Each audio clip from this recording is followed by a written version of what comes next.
ಸ್ನೇಹಿತರೆ, 5ನೇ ದಿನ ಕೂಡ ಮಿಡಲ್ ಈಸ್ಟ್ನ ಈ ಯುದ್ಧದಲ್ಲಿ 5ನೇ ದಿನ ಕೂಡ ಭಯಾನಕ ಹೊಡೆದಾಟ ಆಗಿದೆ.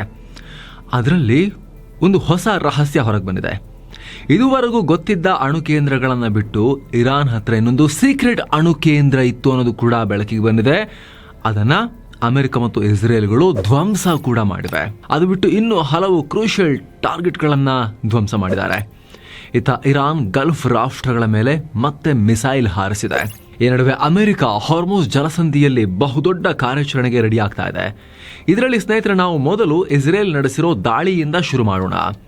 ಮಂಗಳವಾರ ರಾತ್ರಿ ಕೂಡ ಇರಾನ್ ಅರಬ್ ರಾಷ್ಟ್ರಗಳ ಮೇಲೆ ದಾಳಿ ಮಾಡಿತ್ತು. ಇಸ್ರೇಲ್ ಮತ್ತು ಸುನ್ನಿ ಮುಸ್ಲಿಂ ರಾಷ್ಟ್ರಗಳ ಮೇಲೆ ಡ್ರೋನ್ ಮತ್ತು ಮಿಸೈಲ್ ಹಾರಿಸಿತ್ತು. ಇದರ ಬೆನ್ನಲ್ಲೇ ಇಸ್ರೇಲ್ ಮತ್ತೊಂದು ಬಿಗ್ ಆಪರೇಷನ್ ಲಾಂಚ್ ಮಾಡಿದೆ. ಇರಾನ್ ಮೇಲೆ ಅತ್ಯಂತ ದೊಡ್ಡ ದಾಳಿ ಮಾಡ್ತೀವಿ, ಬ್ರಾಡ್ ವೇವ್ ಅಟ್ಯಾಕ್ಸ್ ಅಂತ ಇಸ್ರೇಲ್ ಡಿಫೆನ್ಸ್ ಫೋರ್ಸಸ್ ಘೋಷಿಸಿದ್ದಾರೆ. ಈಗ ಆಲ್ರೆಡಿ ಇರಾನ್ನ ಸೇನಾ ನೆಲೆಗಳು, ಇರಾನ್ ಆಡಳಿತಕ್ಕೆ ಸೇರಿದ ಇತರ ಪ್ರಮುಖ ಸೇನಾ ಮೂಲ ಸೌಕರ್ಯಗಳನ್ನು ಟಾರ್ಗೆಟ್ ಮಾಡಲಾಗಿದೆ. ಈ ಸಲ ಮುಖ್ಯವಾಗಿ ಇರಾನ್ನ ಹೊಸ ಮತ್ತು ಗುಪ್ತ ನ್ಯೂಕ್ಲಿಯರ್ ಕೇಂದ್ರವನ್ನು ಇಸ್ರೇಲ್ ಹುಡುಕಿ ಧ್ವಂಸ ಮಾಡಿದೆ. ರಾಜಧಾನಿ ಟೆಹರಾನ್ನ ಈಶಾನ್ಯ ಭಾಗದಲ್ಲಿ ಈ ಸೀಕ್ರೆಟ್ ಅಣು ಕೇಂದ್ರವನ್ನು ಕಟ್ಕೊಂಡಿಟ್ಕೊಂಡಿದ್ರು. ಜಗತ್ತಿಗೆ ಅದರ ಬಗ್ಗೆ ಇರೋದೇ ಗೊತ್ತಿರಲಿಲ್ಲ. ಇದನ್ನು ಮಿನ್ಜಾದೆಹೆ ಅನ್ನೋ ರಹಸ್ಯ ಹೆಸರಿನಿಂದ ಕರೀತಾ ಇದ್ರು.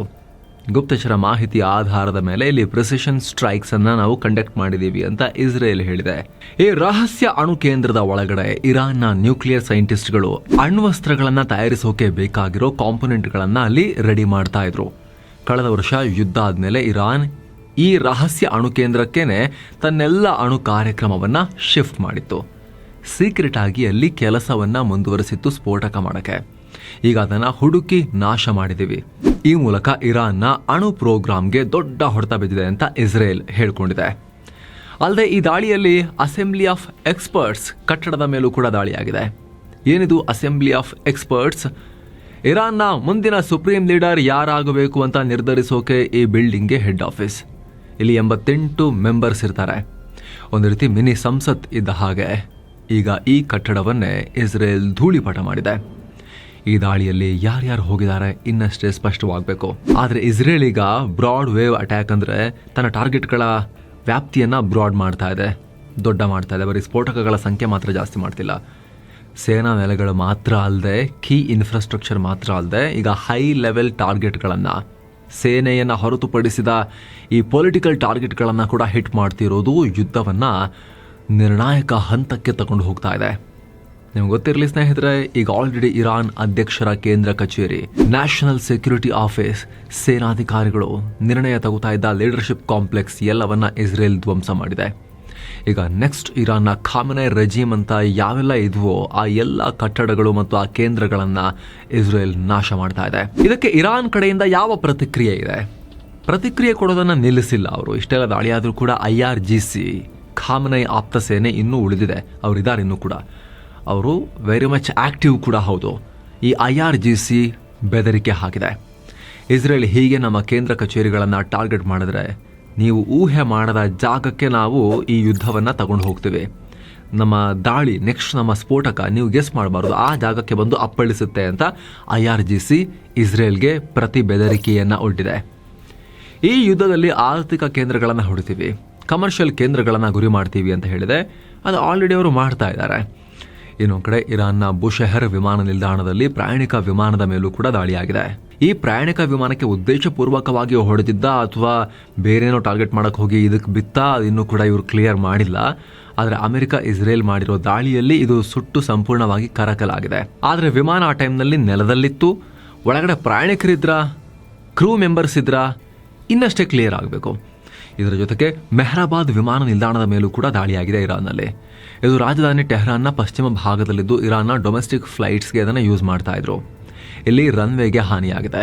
ಇರಾನ್ನ ಮೆಹರ್ ಸುದ್ದಿ ಸಂಸ್ಥೆ ರಿಪೋರ್ಟ್ ಮಾಡಿದ್ದು ಈ ಕೃತ್ಯವನ್ನು ಅಮೆರಿಕ ಮತ್ತು ಝಾಯನಿಸ್ಟ್ ಉಗ್ರರು, ಅಂದರೆ ಅವರು ಈ ಇಸ್ರೇಲ್ನವ್ರಿಗೆ ಹಂಕರಿಯೋದು ಝಾಯನಿಸ್ಟ್ ಉಗ್ರರು ಅಂತ.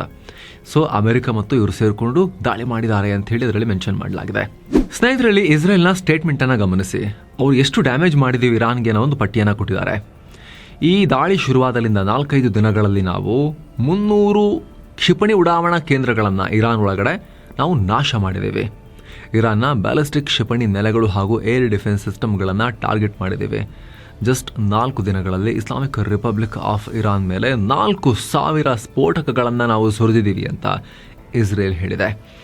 ಅಷ್ಟೇ ಅಲ್ಲ, ಇದು ಕಳೆದ ವರ್ಷ ನಡೆಸಿದ 12 ದಿನಗಳ ಯುದ್ಧ ಇದೆಯಲ್ಲ, ಅದರಲ್ಲಿ ಬಳಸಿದ ಆಯುಧಗಳ ಸಂಖ್ಯೆಗಿಂತ ಇದು ಜಾಸ್ತಿ, ಜಸ್ಟ್ 5 days ಅಲ್ಲಿ ಅದಕ್ಕಿಂತ ಜಾಸ್ತಿ ಬಳಸಿಬಿಟ್ಟಿದ್ದೀವಿ ಅಂತ ಇಸ್ರೇಲ್ ಘೋಷಿಸಿದೆ.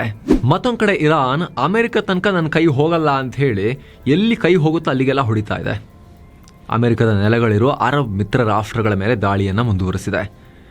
ದುಬೈನ ಅಮೆರಿಕ ಕಾನ್ಸುಲೇಟ್ ಕಚೇರಿ ಮೇಲೀಗ ದಾಳಿಯಾಗಿದೆ. ಡ್ರೋನ್ ಬಂದು ಅಪ್ಪಳಿಸಿದ ಪರಿಣಾಮ ಕಾನ್ಸುಲೇಟ್ನ ಪಾರ್ಕಿಂಗ್ ಜಾಗದಲ್ಲಿ ಬೆಂಕಿ ಕಾಣಿಸ್ಕೊಂಡಿದೆ.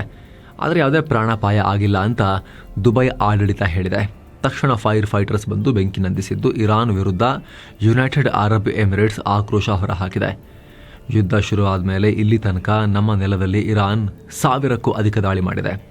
ದುಬೈ ಮೇಲೆ, ಈ UAE ಮೇಲೆ 1000ಕ್ಕೂ ಅಧಿಕ ದಾಳಿ ಮಾಡಿದೆ ಇರಾನ್ ಈ ಯುದ್ಧ ಶುರುವಾದಲ್ಲಿಂದ.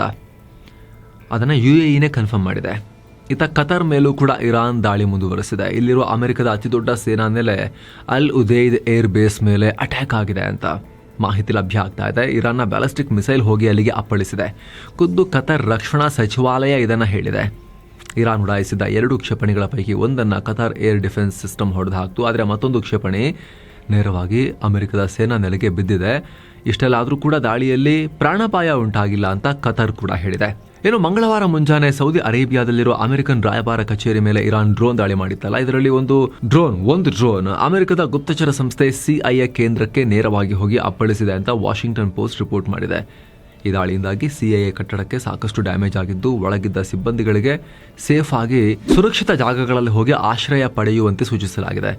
ಅವ್ರಿಗೇನಾದರೂ ಆಗಿದೆಯಾ, ಡ್ಯಾಮೇಜಸ್ ಆಗಿದೆಯಾ, ಅದ್ರ ಬಗ್ಗೆ CIA ಯಾವುದೇ ಪ್ರತಿಕ್ರಿಯೆ ಅಥವಾ ಮಾಹಿತಿಯನ್ನು ಇದುವರೆಗೂ ಕೂಡ ಹೊರಹಾಕಿಲ್ಲ. ಮತ್ತೊಂದು ಕಡೆ UAEನ ಹತ್ತಿರಕ್ಕೆ ಹಡಗಿನ ಮೇಲೆ ದಾಳಿಯಾಗಿದೆ. ಫುಜೈರಾ ಬಂದರಿನಿಂದ ಪೂರ್ವಕ್ಕೆ ಸುಮಾರು 7 ನಾಟಿಕಲ್ ಮೈಲಿ ದೂರದಲ್ಲಿ ಕ್ಷಿಪಣಿ ಮೂಲಕ ದಾಳಿ ಮಾಡಲಾಗಿದೆ. ದಾಳಿಯ ಹೊಡೆತಕ್ಕೆ ಹಡಗಿನ ಸ್ಟೀಲ್ ಪ್ಲೇಟಿಂಗ್ಗೆ ಹಾನಿಯಾಗಿದೆ. ಈ ಕ್ಷಿಪಣಿ ಎಲ್ಲಿಂದ ಬಂತು, ಅಸಲಿಗೆ ಈ ಹಡಗು ಯಾವುದು ಕನ್ಫರ್ಮ್ ಆಗಬೇಕು. ಆದರೆ ಈ ದಾಳಿಯಿಂದ ಹಡಗಿನಲ್ಲಿ ಯಾವುದೇ ಬೆಂಕಿ ಕಾಣಿಸ್ಕೊಂಡಿಲ್ಲ. ಎಲ್ಲ ಸಿಬ್ಬಂದಿ ಕೂಡ ಸೇಫ್ ಆಗಿದ್ದಾರೆ ಅನ್ನೋ ಮಾಹಿತಿ ಲಭ್ಯ ಆಗಿದೆ. ಈ ನಡುವೆ ಹೊರ್ಮುಜ್ ಜಲಸಂಧಿಯಲ್ಲಿ ದೊಡ್ಡ ಪ್ರಮಾಣದ ಭಾರತೀಯ ಹಡಗುಗಳು ಸಿಕ್ಕಾಕೊಂಡಿವೆ ಅನ್ನೋ ಮಾಹಿತಿ ಬರ್ತಾ ಇದೆ. ಭಾರತದ ಧ್ವಜ ಹೊಂದಿರುವ ಸುಮಾರು 37 ಹಡಗುಗಳು ಈ ಭಾಗದಲ್ಲಿ ಅತಂತ್ರವಾಗಿವೆ. ಈ ಶಿಪ್ಗಳಲ್ಲಿ ಕನಿಷ್ಠ 1109 ಭಾರತೀಯ ನಾವಿಕರಿದ್ದಾರೆ. ಅವರಿಗೆ ಹಿಂದಕ್ಕೆ ಹೋಗಬೇಕಾ, ಮುಂದಕ್ಕೆ ಹೋಗಬೇಕಾ, ದಾಳಿ ಆಗುತ್ತಾ ಇಲ್ವಾ ಏನು ಗೊತ್ತಾಗ್ತಾ ಇಲ್ಲ. ಸದ್ಯ ಈ ಹಡಗುಗಳ ಮೇಲೆ ಭಾರತ ಸರ್ಕಾರ ತೀವ್ರ ನಿಗಾ ಇರಿಸಿದ್ದು ನಾವಿಕರ ರಕ್ಷಣೆಗೆ ಕ್ರಮ ತಗೋತಾ ಇದೆ ಅಂತ ಸರ್ಕಾರಿ ಮೂಲಗಳು ಹೇಳಿವೆ. ಸಿಕ್ಕಾಕೊಂಡವರಿಗೆ ಅಗತ್ಯ ಇರೋ ಸಾಮಗ್ರಿಯನ್ನ ಹೇಗೆ ಪೂರೈಕೆ ಮಾಡೋದು ಅಂತೆಲ್ಲ ಪ್ರಯತ್ನಗಳಾಗ್ತಾ ಇವೆ. ಇನ್ನು ಭಾರತಕ್ಕೆ ತೈಲಕ್ಕೆ ಸಮಸ್ಯೆ ಆಗುತ್ತಾ? ನಾವು ಆಲ್ಮೋಸ್ಟ್ ಇಂಪೋರ್ಟ್ ಮಾಡ್ಕೊಳ್ತೀವಿ 85%, ಅದರಲ್ಲಿ 60% ನಮ್ಮ ಇಂಪೋರ್ಟ್ ಗಲ್ಫ್ನಿಂದಲೇ ಬರುತ್ತೆ. ಏನ್ ಮಾಡೋದು? ನಮ್ಮ ಹತ್ರ ಎಷ್ಟು ಆಯಿಲ್ ಇದೆ? ಒಂದ್ಸಲ 75 ದಿನಕ್ಕಾಗೋಷ್ಟು ಇದೆ ಅಂತ ಬರ್ತಾ ಇದೆ ನ್ಯೂಸ್, ಇನ್ನೊಂದ್ಸಲ ಬರೀ 25 ದಿನಕ್ಕಾಗಷ್ಟು ಮಾತ್ರ ಇದೆ ಅಂತ ನ್ಯೂಸ್ ಬರ್ತಾ ಇದೆ. ಈ ಆತಂಕದ ನಡುವೆ ರಷ್ಯಾ ಭಾರತಕ್ಕೆ ಆಫರ್ ಕೊಟ್ಟಿದೆ. ಇಂಧನ ಪೂರೈಕೆಯಲ್ಲಿ ಸಂಪೂರ್ಣ ಸಹಕಾರ ಕೊಡ್ತೀವಿ ಅನ್ನೋ ಭರವಸೆ ಕೊಟ್ಟಿದೆ ಭಾರತಕ್ಕೆ. ಈಗ ಆಲ್ರೆಡಿ ರಷ್ಯಾದಿಂದ ಇನ್ನೂ ಹೆಚ್ಚಿನ ತೈಲ ತಗೊಳ್ಳೋ ಬಗ್ಗೆ ಮಾತುಕತೆನೂ ನಡೀತಾ ಇದೆ. ಆದರೆ ಈ ಸಲ ಡಿಸ್ಕೌಂಟಲ್ಲೇ ಕೊಡ್ತಾರಾ ಅಥವಾ ಈಗ ಪ್ರತಿ ಬ್ಯಾರಲ್ ತೈಲಕ್ಕೆ ಏನು ರೇಟ್ ಇದೆ, ಕರೆಂಟ್ ರೇಟ್ ಏನಿದೆ $80 ದಾಟಿದೆಯಲ್ಲ, ಬನ್ನಿ ಅಷ್ಟೇ ಕೊಡ್ತೀವಿ ಅಂತ ಹೇಳ್ತಾರ, ರೇಟ್ ಜಾಸ್ತಿ ಮಾಡಿ, ಅದಿನ್ನೂ ಕೂಡ ಕನ್ಫರ್ಮ್ ಇಲ್ಲ. ಈಗ ಲೇಟೆಸ್ಟ್ ಡೆವಲಪ್ಮೆಂಟಲ್ಲಿ ಯುದ್ಧಕ್ಕೆ ಟರ್ಕಿ ಕೂಡ ಎಂಟರ್ ಆಗಿದೆ ಮಾತಿನ ಮೂಲಕ. ಅಟ್ಲೀಸ್ಟ್ ಇರಾನ್ ವಿರುದ್ಧ ಗುಟುರು ಹಾಕಿದೆ ಟರ್ಕಿ. ಇರಾನ್ ನಮ್ಮ ಅರಬ್ ಮಿತ್ರ ರಾಷ್ಟ್ರಗಳ ಮೇಲೆ ಮಾಡ್ತಿದ್ದಾರೆ ದಾಳಿ, ಅದು ನಾವು ಸಹಿಸಲ್ಲ, ಖಂಡಿಸ್ತೀವಿ ಅಂತ ಟರ್ಕಿ ಎದ್ದು ಬಂದಿದೆ.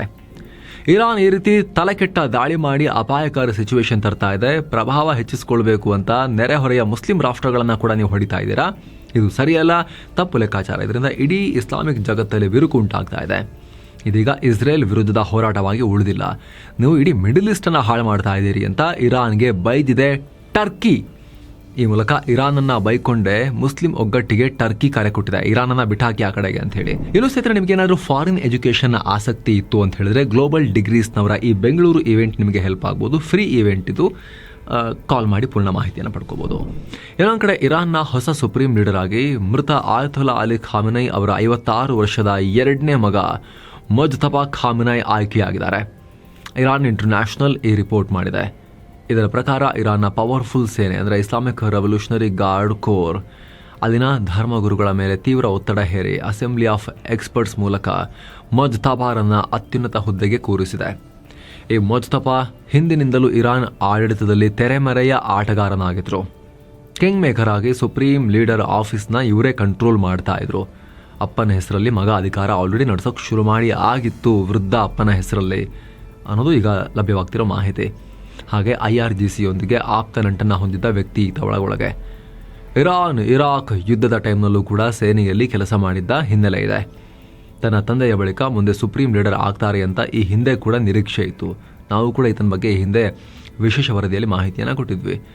ಅದರಂತೆ ಈಗ ಇರಾನ್ನ ಸಂಪೂರ್ಣ ಕಂಟ್ರೋಲ್ ಮುಜ್ತಫಾ ಖಾಮೆನೈ ಕೈ ಸೇರಿದೆ ಅಂತ ಇರಾನ್ ಇಂಟರ್ನ್ಯಾಷನಲ್ ರಿಪೋರ್ಟ್ ಮಾಡಿದೆ. ಅಮೆರಿಕದ ನ್ಯೂಯಾರ್ಕ್ ಟೈಮ್ಸ್ ಕೂಡ ಈ ಮೂಲಗಳನ್ನು ಉಲ್ಲೇಖಿಸಿ ರಿಪೋರ್ಟ್ ಪ್ರಕಟಿಸಿದೆ. ಆದರೆ ಇರಾನ್ ಕಡೆಯಿಂದ ಇನ್ನಷ್ಟೇ ಈ ಬಗ್ಗೆ ಖಚಿತ ಮಾಹಿತಿ ಸಿಗಬೇಕು. ಮತ್ತೊಂದು ಕಡೆ ಇರಾನ್ ಒಳಗಡೆ ಈಗ ಎಲ್ಲ ತುರ್ತು ಪರಿಸ್ಥಿತಿ ಲೈಟ್ಗಳು ತಿರುಗೋಕೆ ಶುರುವಾಗಿವೆ ಆನ್ ಆಗಿ. ಯಾಕಂದರೆ ಗಂಭೀರ ಸಿಚುವೇಶನ್, ಎಮರ್ಜೆನ್ಸಿ ಇರಾನ್ ಒಳಗಡೆ. ಈಗ ಆಹಾರಕ್ಕೂ ಸಮಸ್ಯೆ ಆಗೋ ಆತಂಕ ಕಾಡ್ತಾ ಇದೆ ಅವರಿಗೆ. ಹೀಗಾಗಿ ಇರಾನ್ ಏನು ಮಾಡಿದೆ ಅಂತ ಹೇಳಿದ್ರೆ, ಎಲ್ಲ ರೀತಿಯ ಆಹಾರ ಪದಾರ್ಥ ಹೊರಗೆ ಕಳ್ಸಂಗಿಲ್ಲ, ನಮಗೆ ಸಾಕಾಗಲ್ಲ ಮುಂದಿನ ದಿನಗಳಲ್ಲಿ ಅಂಥೇಳಿ ಅವರೇ ಈಗ ರಫ್ತು ಬ್ಯಾನ್ ಮಾಡಿದ್ದಾರೆ. ಯುದ್ಧ ಸುದೀರ್ಘ ಆಗೋ ಚಾನ್ಸಸ್ ಇರೋದ್ರಿಂದ ಜನರಿಗೆ ತಿನ್ನೋಕೆ ಆಹಾರದ ಕೊರತೆ ಆಗಬಾರ್ದು ಅಂತ. ಇನ್ನು ಮಂಗಳವಾರ ಸೌದಿ ಅರೇಬಿಯಾದ ರಾಜಧಾನಿ ರಿಯಾದ್ನಲ್ಲಿ ಅಮೆರಿಕದ ರಾಯಭಾರ ಕಚೇರಿ ಮೇಲೂ ಕೂಡ ಇರಾನ್ ದಾಳಿ ಮಾಡಿತ್ತು. ಇದನ್ನು ಗಂಭೀರವಾಗಿ ಪರಿಗಣಿಸಿರೋ ಸೌದಿ ಹೊಸ ಘೋಷಣೆ ಮಾಡಿದೆ. ನಮ್ಮ ಭದ್ರತೆಯನ್ನು ಕಾಪಾಡಿಕೊಳ್ಳೋಕೆ ನಾವು ಎಲ್ಲ ಕ್ರಮ ತಗೊಳ್ತೀವಿ, ಹುಷಾರ್ ಅಂತ ಇರಾನ್ಗೆ ವಾರ್ನಿಂಗ್ ಕೊಟ್ಟಿದೆ. ನಮ್ಮ ದೇಶದ ಭೂಪ್ರದೇಶ, ನಮ್ಮ ನಾಗರಿಕರು ಮತ್ತು ಇಲ್ಲಿ ನೆಲೆಸಿರೋ ಪ್ರತಿಯೊಬ್ಬರನ್ನ ಕಾಪಾಡೋದು ನಮ್ಮ ಕರ್ತವ್ಯ. ಇದಕ್ಕೆ ಏನೆಲ್ಲ ಕಠಿಣ ಕ್ರಮಗಳನ್ನು ತೆಗೆದುಕೊಳ್ಬೇಕು ಆ ಎಲ್ಲ ಕ್ರಮಗಳನ್ನು ನಾವು ಖಂಡಿತ ತಗೊಳ್ತೀವಿ ಅಂತ ಸೌದಿ ಕ್ಯಾಬಿನೆಟ್ ಅಧಿಕೃತವಾಗಿ ಘೋಷಿಸಿದೆ. ಸೊ ಅಗತ್ಯವಿದ್ರೆ ಇರಾನ್ ಮೇಲೆ ಸೇನಾ ಕ್ರಮ ತಗೋಬೇಕಾಗತ್ತೆ ಅಂತ ಸುನ್ನಿ ರಾಷ್ಟ್ರಗಳ ಲೀಡರ್ ಸೌದಿ ಅರೇಬಿಯಾ ಹೇಳಿದೆ. ಮತ್ತೊಂದು ಕಡೆ IRGC ಜೊತೆಗೆ ನಂಟು ಹೊಂದಿದ್ದ ಮತ್ತು ಕತರ್ನಲ್ಲಿ ಬೇಹುಗಾರಿಕೆ ನಡೆಸಿದ್ದ ಆರೋಪದ ಮೇಲೆ ಒಟ್ಟು 10 ಶಂಕಿತರನ್ನ ಕತರ್ ಬಂಧಿಸಿದೆ. ಈ 10 ಜನರಲ್ಲಿ 7 ಮಂದಿಗೆ ಕತರ್ನ ಪ್ರಮುಖ ಸೇನಾ ನೆಲೆಗಳು ಮತ್ತು ಸೂಕ್ಷ್ಮ ಪ್ರದೇಶಗಳ ಮೇಲೆ ಬೇಹುಗಾರಿಕೆ ನಡೆಸೋ ಜವಾಬ್ದಾರಿ ಇತ್ತು. ಉಳಿದ 3ರಿಗೆ ಡ್ರೋನ್ ಬಳಕೆ ಬಗ್ಗೆ ಟ್ರೈನಿಂಗ್ ಕೊಟ್ಟು ವಿಧ್ವಂಸಕ ಕೃತ್ಯಗಳನ್ನು ಎಸಗೋಕೆ ಸೂಚಿಸಲಾಗಿತ್ತು ಅಂತ ಕತರ್ನ ಸರ್ಕಾರಿ ನ್ಯೂಸ್ ಏಜೆನ್ಸಿ QNA ರಿಪೋರ್ಟ್ ಮಾಡಿದೆ. ಬಂಧಿತರಿಂದ ಸೂಕ್ಷ್ಮ ಸೌಲಭ್ಯಗಳ ಲೊಕೇಶನ್ಗಳು, ಅತ್ಯಾಧುನಿಕ ಸಂವಹನ ಕಮ್ಯುನಿಕೇಷನ್ ಡಿವೈಸಸ್ ಸಾಧನಗಳು ಮತ್ತು ಇನ್ನೊಂದಷ್ಟು ಉಪಕರಣಗಳನ್ನು ವಶಪಡಿಸಿಕೊಳ್ಳಲಾಗಿದೆ. ಇನ್ನು ಇರಾನ್ ಒಳಗೆ ಅಮೆರಿಕ ಕೂಡ ತನ್ನ ದಾಳಿಗಳನ್ನು ಮುಂದುವರೆಸಿದೆ. ಈಗ ಶನಿವಾರದಿಂದ ಇರಾನ್ನಾದ್ಯಂತ ಬರೋಬ್ಬರಿ 2,000ಕ್ಕೂ ಅಧಿಕ ಟಾರ್ಗೆಟ್ ಹೊಡೆದಿದ್ದೀವಿ ಅಂತ ಅಮೆರಿಕ ಮಾಹಿತಿ ಕೊಟ್ಟಿದೆ. ಅಷ್ಟೇ ಅಲ್ಲ, ಅಮೆರಿಕ ಇರಾನ್ನ 17 ಹಡಗುಗಳನ್ನು ನೀರಿನಲ್ಲಿ ಮುಳುಗಿಸಿ ಹಾಕಿದೆ ಅಂತ ಘೋಷಿಸಿದೆ. ಇದರಲ್ಲಿ ಒಂದು ಜಲಂತರ್ಗಾಮಿ ಸೇರಿದ ಹಾಗೆ ವಿವಿಧ ಮಾದರಿಯ 17 ಹಡಗುಗಳಿವೆ, 200 ಫೈಟರ್ ಜೆಟ್ಗಳು, 2 ವಿಮಾನ ವಾಹಕ ನೌಕೆಗಳು ಮತ್ತು B-2 ಬಾಂಬರ್ಗಳನ್ನು ಯೂಸ್ ಮಾಡಿಕೊಳ್ಳಲಾಗಿದೆ ಅಂತ ಅಮೆರಿಕದ ಸೆಂಟ್ರಲ್ ಕಮಾಂಡ್ CENTCOM ಮಾಹಿತಿ ಕೊಟ್ಟಿದೆ. ಮುಂದಿನ ದಿನಗಳಲ್ಲಿ ಮತ್ತಷ್ಟು ಪಡೆಗಳು ಯುದ್ಧಕ್ಕೆ ಇಳಿಯಲಿವೆ ಅಂತ ಘೋಷಿಸಿದ್ದಾರೆ.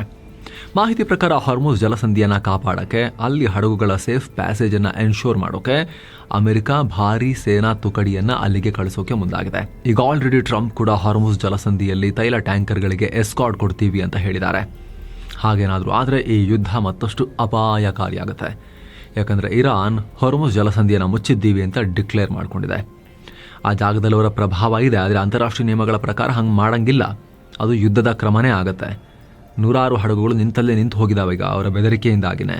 ನಮ್ಮ ಮಾತನ್ನು ಮೀರಿ ಯಾರಾದರೂ ಹಡಗನ್ನು ಮೂವ್ ಮಾಡಿದ್ರೆ ಧ್ವಂಸ ಮಾಡಿ ಸಮುದ್ರದ ಆಳಕ್ಕೆ ಅದನ್ನು ಇಳಿಸ್ಬಿಡ್ತೀವಿ, ಮುಳುಗಿಸ್ಬಿಡ್ತೀವಿ ಅಂತ ಇರಾನ್ ಬೆದರಿಕೆ ಒಡ್ಡಿದೆ. ಈಗ ಅಮೆರಿಕ ನಾವು ಪ್ರೊಟೆಕ್ಷನ್ ಕೊಟ್ಟು ಸಾಗಿಸ್ತೀವಿ, ಏನು ಮಾಡ್ತೀರಾ ಮಾಡಿ ಅಂತ ಹೇಳಿ ಅಲ್ಲಿಗೆ ದೊಡ್ಡ ಪ್ರಮಾಣದಲ್ಲಿ ಅಮೆರಿಕನ್ ನೇವಿಯನ್ನು ಕಳಿಸೋಕೆ ಮುಂದಾಗಿದೆ ಆ ಭಾಗಕ್ಕೆ. ಇರಾನ್ ಅಪ್ಪಿತಪ್ಪಿ ಒಂದು ಹಡಗನ್ನು ಮುಳುಗಿಸಿದ್ರೂ ಕೂಡ ಅಲ್ಲಿ ಅಮೆರಿಕ ಇನ್ನೂ ದೊಡ್ಡ ಅಸ್ತ್ರಗಳಿಗೆ ಕೈ ಹಾಕೋ ಚಾನ್ಸಸ್ ಇರುತ್ತೆ. ಅಮೆರಿಕದ ಆ ಥರದ ಇತಿಹಾಸ ಇದೆ, ನಿಮಗೆ ಗೊತ್ತಿರ್ಬೋದು. ಹಾಗಾಗಿ ಎಲ್ಲಿಗೆ ತಗೊಂಡು ಹೋಗ್ತಿದ್ದಾರೆ ಈ ಯುದ್ಧವನ್ನ ಅನ್ನೋ ಆತಂಕ ಈಗ ಕಾಡ್ತಾ ಇದೆ.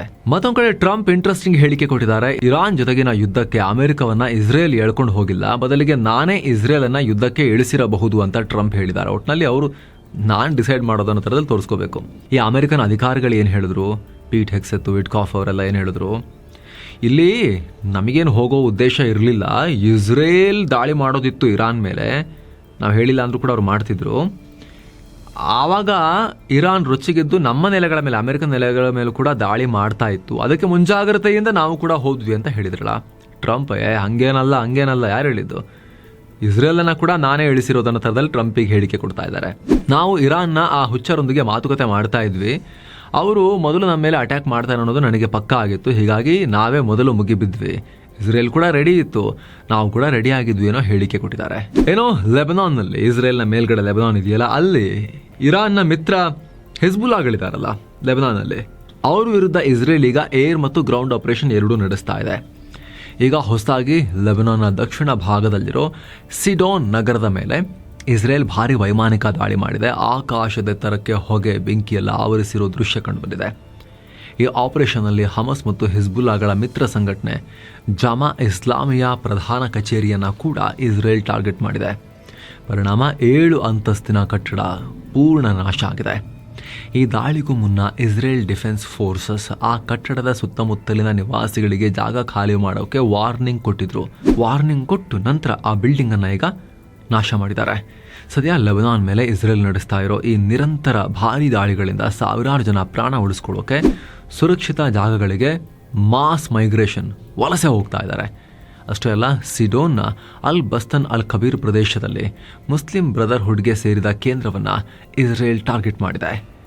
ಇನ್ನು ಈ ಇಸ್ರೇಲ್ ದಾಳಿಗಳಿಗೆ ಪ್ರತಿಯಾಗಿ ಹಿಜ್ಬುಲ್ಲಾ ಕೂಡ ಪ್ರತಿದಾಳಿ ಮಾಡ್ತಾ ಇದೆ. ಉತ್ತರ ಇಸ್ರೇಲ್ನ ಹೈಫಾ ನೌಕಾ ನೆಲೆ ಮೇಲೆ ಕ್ಷಿಪಣಿ ದಾಳಿ ನಡೆಸಿದ್ದೀವಿ ಅಂತ ಹೇಳಿದೆ. ಅದಾನಿ ಗ್ರೂಪ್ ಮ್ಯಾನೇಜ್ ಮಾಡ್ತಿರೋ ಹೈಫಾ ಪೋರ್ಟ್ ಇದೆಯಾ ಬಂದರು, ಅದೇ ವ್ಯಾಪ್ತಿಯಲ್ಲೇ ನಿಮಗೆ ಅಲ್ಲೇ ಹತ್ತಿರದಲ್ಲಿ ಇಸ್ರೇಲ್ನ ಹೈಫಾ ನೌಕಾ ನೆಲೆ ಕೂಡ ಇರೋದು. ಅಲ್ಲಿ ಹಿಜ್ಬುಲ್ಲಾ ಟಾರ್ಗೆಟ್ ಮಾಡಿದೆ. ಅಷ್ಟು ಮಾತ್ರ ಅಲ್ಲ, ಕೆಲವೇ ಗಂಟೆಗಳಲ್ಲಿ ಹಿಜ್ಬುಲ್ಲಾ ಇಸ್ರೇಲ್ ಮೇಲೆ ನಿರಂತರ 12 ಬಾರಿ ದಾಳಿ ಮಾಡಿದೆ. ಇತ್ತ ಇಸ್ರೇಲ್ ಇದರಲ್ಲಿ ಹೆಚ್ಚಿನ ಕ್ಷಿಪಣಿಗಳನ್ನು ಗಾಳಿಯಲ್ಲೇ ನಾವು ಬ್ಲಾಕ್ ಮಾಡಿದ್ದೀವಿ, ಅವರು ಹಾರಿಸಿದ್ದನ್ನು ಹೊಡೆದು ಹಾಕಿದ್ದೀವಿ, ಇಂಟರ್ಸೆಪ್ಟ್ ಮಾಡಿದ್ದೀವಿ ಅಂತ ಹೇಳಿದೆ. ಏನೋ ಇದೆಲ್ಲದರ ನಡುವೆ ಸಿರಿಯಾಗೂ ಭಯ ಶುರುವಾಗಿದೆ. ಈಗ ಸಿರಿಯಾ ಲೆಬನಾನ್ ಗಡಿಯಲ್ಲಿ ತನ್ನ ಸಾವಿರಾರು ಸೈನಿಕರು ಹಾಗೂ ರಾಕೆಟ್ ಲಾಂಚರ್ಗಳನ್ನು ಜಮಾವಣೆ ಮಾಡಿದೆ. ಇಸ್ರೇಲ್ ಮತ್ತು ಹಿಜ್ಬುಲ್ಲಾ ನಡುವಿನ ಕಾಳಗ ನಮ್ಮ ದೇಶಕ್ಕೂ ಹರಡಬಹುದು ಅಂತ ಅವರಿಗೆ ಆತಂಕ ಶುರುವಾಗಿದೆ.